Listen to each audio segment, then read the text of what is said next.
Hello friends, इस video में भी हम एनटीए अभ्यास द्वारा दिए हुए बायोलॉजी के कुछ क्वेश्चन सॉल्व करेंगे। तो ये एनटीए का टेस्ट नंबर 19 है, जिसमें हम इसके कुछ इंपॉर्टेंट क्वेश्चन देख लेंगे। तो पहला क्वेश्चन है the example of the trait that is controlled by many gene in human being is, यानी कि ट्रेट का ऐसा एग्जाम्पल कौन सा है जिसे ह्यूमन बीइंग में कई सारे जीन कंट्रोल करते हैं। Skin colour, phenyl ketonuria, colour blindness या फिर सिकल सेल एनीमिया। तो देखिए, जब किसी ट्रेट को 3 या उससे ज़्यादा जीन कंट्रोल करते हैं तो उसे पॉलीजेनिक ट्रेट कहता है। एंड इसके एग्जांपल्स हैं height, skin colour, eye colour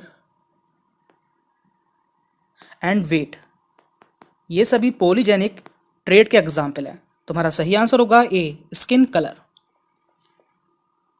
organ of Corti is located on the, organ of Corti कहाँ पाया जाता है? Basilar membrane, basement membrane, Reissner membrane या फिर साइनोवियल मेम्ब्रेन। तो देखिए, ये एक हियरिंग रिसेप्टर होता है जो कि कोक्लिया में पाया जाता है। यहाँ की मेम्ब्रेन बेसिलर मेम्ब्रेन होती है एंड यहाँ पर हेयर पाया जाता है, इसलिए हमारा सही आंसर होगा A, basilar membrane. The study of trend in human population growth and the prediction of future development is known as sociology, geography, demography या फिर एंथ्रोपोलॉजी। तो इसका सही आंसर होगा सी, डेमोग्राफी। अगला क्वेश्चन है acromegaly is caused by, acromegaly किसके कारण होती है? Excess of growth hormone, excess of thyroxine, deficiency of thyroxine या फिर एक्सेस ऑफ एड्रेनलिन। तो देखिए, एक्रोमेगेली में क्या होता है, इसमें फेस, हैंड का एनलार्जमेंट हो जाता है, यानी कि ये सभी बड़े हो जाते हैं। और इसका मेन कारण है hyper secretion of growth hormone, यानी कि ग्रोथ हार्मोन का ज़्यादा सिक्रेशन। तो हमारा सही आंसर होगा यहाँ पे ए। जबकि इसके अलावा डेफिशिएंसी ऑफ थायरोक्सिन, यानी कि थायरोक्सिन की कमी हो जाने से इन्फांट में, यानी कि बच्चों में क्रेटिनिज्म हो जाता है, जबकि एडल्ट्स में मिक्सोडीमा हो जाता है। तो ये भी आपको ध्यान रखना है। एंड लास्ट दिया है इसमें एक्सेस ऑफ एड्रेनलिन। तो जनरली इसकी ज़्यादा मात्रा से कोई बीमारी या कोई डिसऑर्डर नहीं होता है। Which of the following is hormone releasing IOD, इनमें से कौन एक हार्मोन रिलीजिंग आईओडी है? LNG-20, मल्टीलोड 375, लिपेलूप या फिर CU7। तो हमारा सही आंसर होगा ए, LNG-20 एक हार्मोन रिलीजिंग आईओडी है। इसके अलावा प्रोजेस्टासाइड भी एक हार्मोन रिलीजिंग आईओडी है। और आपको याद रखना है, कॉपर से मुंह कट गया, तो यहाँ पर मुंह से है या माउथ से है, Multiload 375।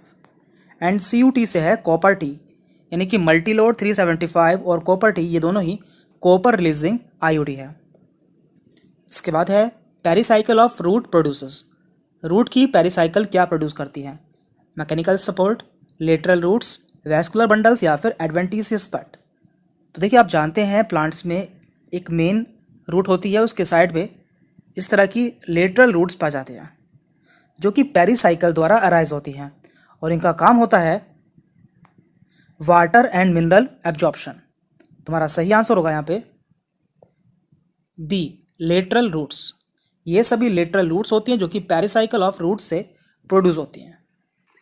Which one of the following is a sedimentary bio geochemical cycle in ecosystem. तो देखिए, इकोसिस्टम में साइकिल 2 टाइप की होती हैं, गैसियस एंड सेडिमेंट्री। तो गैसेस में आती है नाइट्रोजन, ऑक्सीजन, कार्बन, वाटर। इसके अलावा सेडिमेंट्री में आती हैं iron, calcium, phosphorus and sulphur. तो यहाँ हमसे पूछा है सेडिमेंट्री बायो जियोकेमिकल साइकिल। तो हमारा सही आंसर होगा यहाँ पे B, phosphorus cycle. Photochemical smoke does not contain, photochemical smoke में क्या नहीं पाया जाता? Nitrogen dioxide, carbon dioxide, PAN या फिर ओजोन। तो देखिए, जब सनलाइट की UV रेस नाइट्रोजन के ऑक्साइड से नाइट्रोजन के ऑक्साइड से कंबाइन होती हैं तो उससे फोटोकेमिकल स्मोक बनती है। और इसमें NO2, PAN and O3 gases होती हैं। तो यहाँ हमसे पूछा है कि इनमें से कौन फोटोकेमिकल स्मोक में नहीं होती है। तो हमारा सही आंसर होगा यहाँ पे बी, कार्बन डाइऑक्साइड। इसके अलावा यहाँ पे A, C एंड D ये तीनों ही फोटोकेमिकल स्मोक में होती है। Movement of sperm is due to, sperm में मूवमेंट किसके कारण होता है? Sperm tail, sperm head, acrosome of the sperm या फिर middle piece of the sperm. तो इसका सही आंसर होगा ए, स्पर्म टेल, जिसे कि फ्लेजिलम भी कहते हैं, फ्लेजिलम भी कहते हैं। The wing of pigeon, butterfly and bats, divergent evolution, atavism, convergent evolution या फिर ऑल ऑफ दिस। तो देखिए आप जानते हैं पिजन यहाँ पे एक बर्ड है, यानी कि एविस से बिलोंग करता है, जबकि बटरफ्लाई एक आर्थ्रोपोड है एंड बैट एक मैमल्स है। यानी कि इन तीनों के स्ट्रक्चर अलग होते हैं, लेकिन इन तीनों के विंग्स का काम उड़ना होता है, यानी कि इनका फंक्शन सेम होता है, स्ट्रक्चर डिफरेंट होता है। तो ऐसे ऑर्गन्स को एनालोगस ऑर्गन्स कहते हैं, एनालोगस ऑर्गन्स कहते हैं।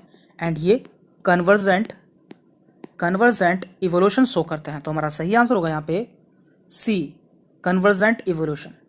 इसके बाद है extremities of long bone possess cartilage, यानी कि लॉन्ग बोन्स की एक्सट्रीमिटीज़ में कौन सी कार्टिलेज पाई जाती है? कैल्सिफाइड, फाइब्रस, इलास्टिक या फिर हाइलिन। तो देखिए आपको याद रखना है, एक ट्रिक है, two large RNA, two large RNA, यहाँ पर टू से है ट्रेकिया, लार्ज से होगा लैरिंग्स, आर से होगा यहाँ पे रिब्स, एन से होगा यहाँ पे नोज एंड ए से होगा यहाँ पे आर्टिकुलर कार्टिलेज, यानी कि ऐसी कार्टिलेज जो कि लॉन्ग बोन के जॉइंट में पाई जाती है। तो हमारा सही आंसर होगा यहाँ पे D, hyaline cartilage extremities of long bones में पाई जाती है।